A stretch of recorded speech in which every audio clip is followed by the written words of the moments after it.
Alors bonjour à toutes et à tous, bienvenue pour ce live du lundi 29 janvier 2019. C'est le 211e jour de course quasiment, pas tout à fait mais presque. Et ça a priori ce sera la dernière journée complète en mer pour Jean-Luc qui doit arriver demain matin à partir de 10 heures dans le chenal, enfin au large des Sables d'Olonne et bien évidemment on l'attend tous avec impatience. Il a passé une nuit assez compliquée avec des vents de 45 nœuds dans une mer formée de 6 à 7 mètres. Mais a priori jusqu'à la fin maintenant, eh bien, les conditions vont être un peu plus modérées. Vous voyez, on le voit ici, il est dans du vent de nord-ouest relativement fort. Vous voyez un petit peu en fonction là, de la légende, il est dans des vents compris entre 25 et 35 nœuds. Et quand on avance un petit peu dans le temps, eh bien, on voit que le vent eh bien, se baisse un petit peu en force. Voilà. Et alors donc il y a une dépression qui est en formation donc dans le tableau arrière de Jean-Luc. Mais il devrait être arrivé au Sable d'Olonne avant d'être impacté.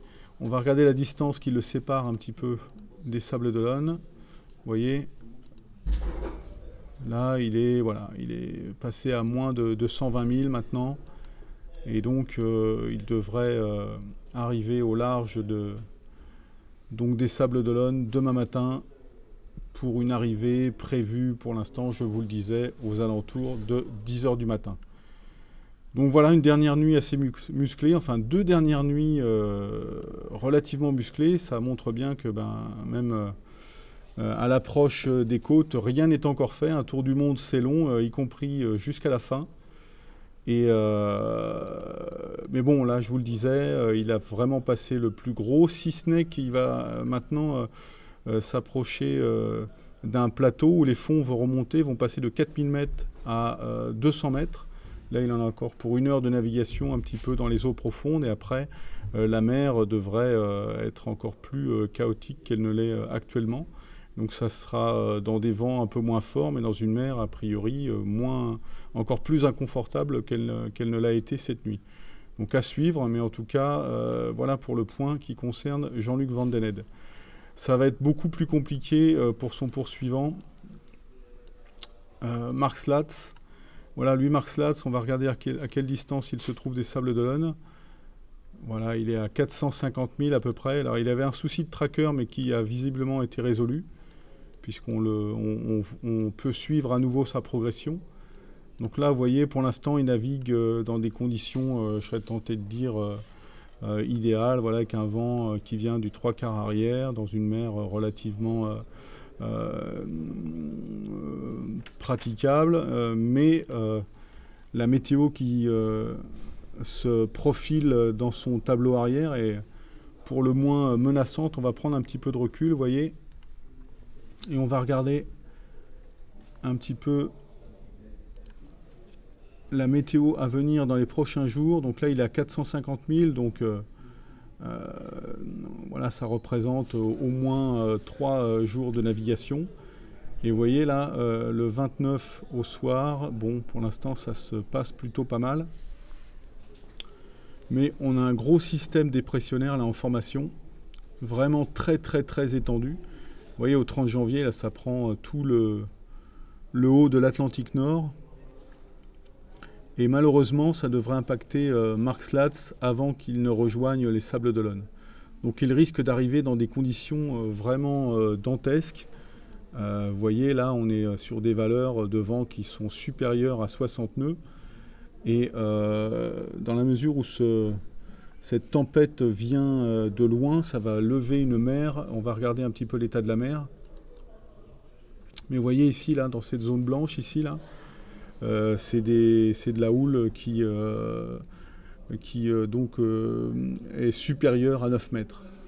Et ça va, eh bien, ça va descendre sur lui, petit à petit, vous voyez, jusqu'à rejoindre le golfe de Gascogne. Et donc là, au 1er février, qui correspond donc au moment où Mark Slatz devrait rejoindre les Sables d'Olonne, à moins que ce ne soit un petit peu avant. Il sera vraiment dans des conditions de vent et de mer très forte, et ça va être une arrivée de Tour du Monde assez dantesque. Donc écoutez, à suivre. En tout cas, bon, pour l'instant, on croise les doigts pour que Mark Slatz puisse naviguer le plus en sécurité possible dans ces conditions-là, mais ça va être très musclé. Si on descend maintenant dans l'Atlantique Sud, voilà, là on arrive sur donc la deuxième partie de la course. Vous voyez, au courant de mât, ça fait plusieurs jours qu'il est dans les alizés. Il a l'approche donc de cette zone de convergence intertropicale qu'on appelle le poteau noir, alors qui était relativement étendu il y a quelques jours, et apparemment ça tend à se résorber un petit peu, donc peut-être qu'il va faire un passage un peu plus facile que prévu. Là on voit il a Sino 6, donc ça marche très bien. Et István Kopár, lui, on va regarder à quelle distance il est de notre ami estonien au courant de mât. Voilà, il est à 900 000 à peu près, et lui, il entre juste dans les alizés avec un angle un petit peu moins favorable, puisqu'il est un peu coincé là par la côte ici, donc il ne peut pas trop débrider, mais en tout cas, c'est ce qui explique peut-être aussi que sa vitesse est un petit peu moins élevée. Enfin, en tout cas, voilà, là, il a plusieurs jours devant lui de navigation a priori relativement facile, puisque ce sont les alizés avec des vents en règle générale relativement stables et qui vont se maintenir pendant plusieurs jours, jusqu'à ce que lui, à son tour, arrive au niveau du poteau noir. Donc est-ce que ce sera l'occasion pour lui de rattraper un petit peu au coup s'il est ralenti dans le poteau noir? On va regarder un petit peu l'évolution de cette zone. Oui, on voit que ça a tendance peut-être aussi à s'élargir un petit peu, donc ça risque de le ralentir quand même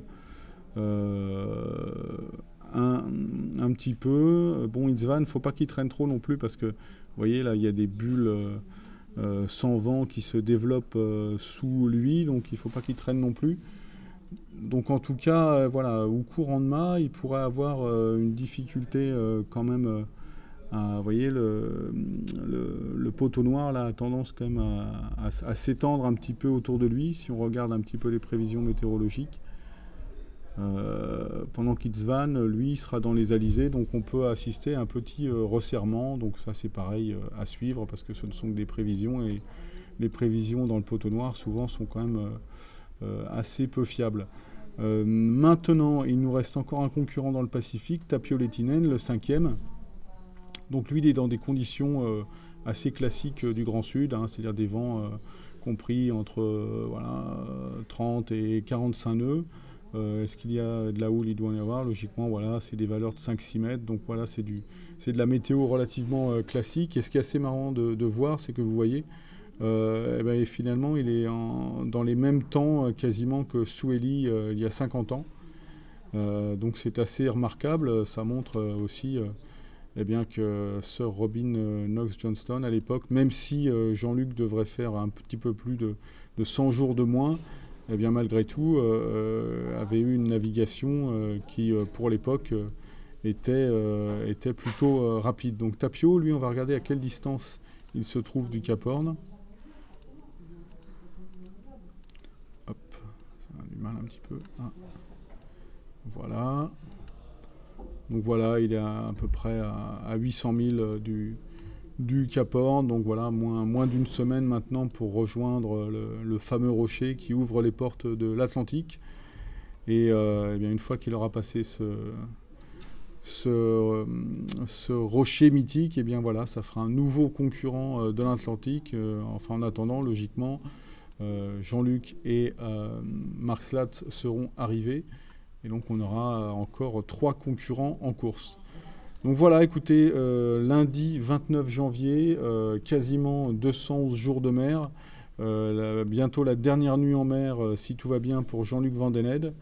Et Mark Slatz, qui est dans son sillage à 2-3 jours, qui risque de vraiment avoir à faire maille à partir, avec une météo vraiment très très agressive et dantesque, vraiment dans cette voilà, zone du monde à cette époque de l'année. On peut avoir ce genre de tempête et il semblerait que Mark Slats finisse son tour du monde avec eh bien, un très très gros système météo. Donc voilà, on va vous tenir au courant évidemment des derniers milles de Jean-Luc. Suivez attentivement la page Facebook et le site internet pour vous tenir au courant de l'heure d'arrivée de Jean-Luc. Pour l'instant, c'est demain aux alentours de 10h. Il y a peu de chances a priori que ça change pour l'instant, mais en tout cas, voilà, tenez-vous informés. Et donc à très bientôt sur l'eau.